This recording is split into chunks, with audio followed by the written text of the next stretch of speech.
Иранда ядролық қару жоқ. Иранның атом бомбасына қатысты қорқынышты ертегісі 40 жылдан астам уақыттан бері айтылып келеді. Иранда өте жақын, дәл ертең атомдық қару пайда болады. Бірақ қорқынышты ертең ешқашан келмейді. Білесіз бе неге? Егер Иран қаласа, онда ол әлдеқашан ядролық арсеналға ие болар еді. Уранды байыту технологиялары жарты ғасырдан астам уақыт бойы бар. Олар құпия емес, олар аса күрделі емес. Әртүрлі елдерде уранды байыту бойынша 30-дан астам кәсіпорын жұмыс істейді. Процестер тұрғысынан алғанда қару-жарақ уранын және тұрмыстық электр шайнектерін өндіру мүлдем бірдей. Құрал-жабдық сатып аласың, шикізат сатып аласың, мамандарды жалдайсың және дайын өнімді аласың. Кез келген санкциялар мен тыйымдарды айналып өтуге болады. Семпре мүдделі сатушылар мен шапшаң делдалдар бар. Сұрақ тек ақшада. Бірақ 40 жыл ішінде Иран ядролық қару ала алмады. Себебі оны жасауға ниеттенген жоқ. Көршілерге қарсы әскери әрекеттер үшін атомдық қару қажет емес. Жеңістен гөрі зиян көбірек болады. Атомдық қару өте қымбат. Әдеттегі қаруларды қолдану оңай және арзан. Ядролық қару туралы ми Иранға ақшты қорқыту үшін қажет. Ирандықтар американдықтарды қорқытады. Бізге тиіспеңіз, бізде қорқынышты, күшті қару бар. Жай адамдар атом бомбасынан қорқып дірілдейді. Алайда қару уранмен толтырылған атомдық ядро өзі қауіп төндірмейді. Ядро қаруды мақсатқа жеткізу үшін оны қандай да бір жолмен жеткізу қажет. Ядро қаруды жеткізу үшін үш түрдегі тасымалдаушылар қолданылады. Бұл стратегиялық алыс қашықтыққа арналған бомбалаушылар. Бұл алыстан әрекет ететін суасты қайықтары. Бұл континентаралық баллистикалық зымырандар. Иранның алыстан әрекет ететін суасты қайықтары қанша? Бірде біреуі жоқ. Иран тек жағалаулық және аймақтық шағын және орта суасты қайықтарына ие. Иранның континентаралық баллистикалық зымырандары қанша? Бірде біреуі жоқ. Иран мұндай зымырандарды жасаумен айналыспайды.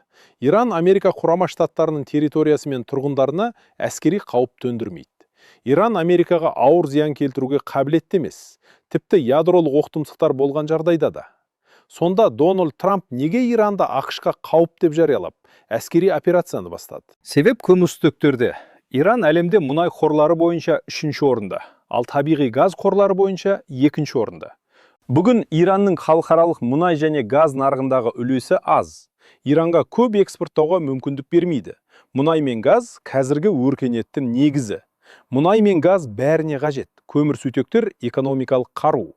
Егер Иран көп мұнай мен газ сатса, ол күшті және ықпалды болады. Америкалықтар Иранды бағындырған шах басқарған кезде ирандықтарға көп мұнай экспорттауға мүмкіндік берді. Ислам революциясына дейін Иран әлемде мұнай экспортынан 2-ші орын алды.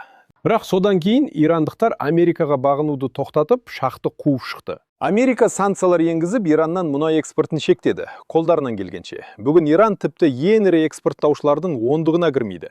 Себебі ақш-қа үлкен көмірсутек қорларына ие тәуелсіз парсылар қауіпті. Айтпақшы, Ирандағы ислам революциясы кеңес одағының өмірін ұзартты. Ұсыныстың қысқаруынан мұнай бағасы бірнеше есе өсті. Бұл кеңес одағына мұнай сату және азық-түлік пен технология сатып алу мүмкіндігін берді. Иранда не болады? Америкалықтар үшін ең жақсы нұсқа Ираннан мұнай мен газ экспортын толық бақылау. Бұл Трамптың шақырған келісімі. Ирандықтар мемлекеттік төңкеріс жасап, қайтадан бағынатын болады. Америкалықтар мұнай мен табиғи газ сатылымының квоталарын белгілейді. Егер мәміле мен төңкеріс нұсқасы жүзеге аспаса, онда америкалықтарға Иранда хаос аймағы жасалады. Ираннан үлкен көлемде мұнай мен газ экспортын мүмкін емес ету үшін. Иран ішінде әртүрлі оппозициялық күштер мен бандиттік топтар хаос тудырады. Америкалықтар Иранның көршілері арасында қақтығыс тудыруға тырысады. Сондықтан Иранның атом бомбасы бұл миф. Барлығы мұнай мен табиғи газда. Және ақштың мүдделерін сақтау.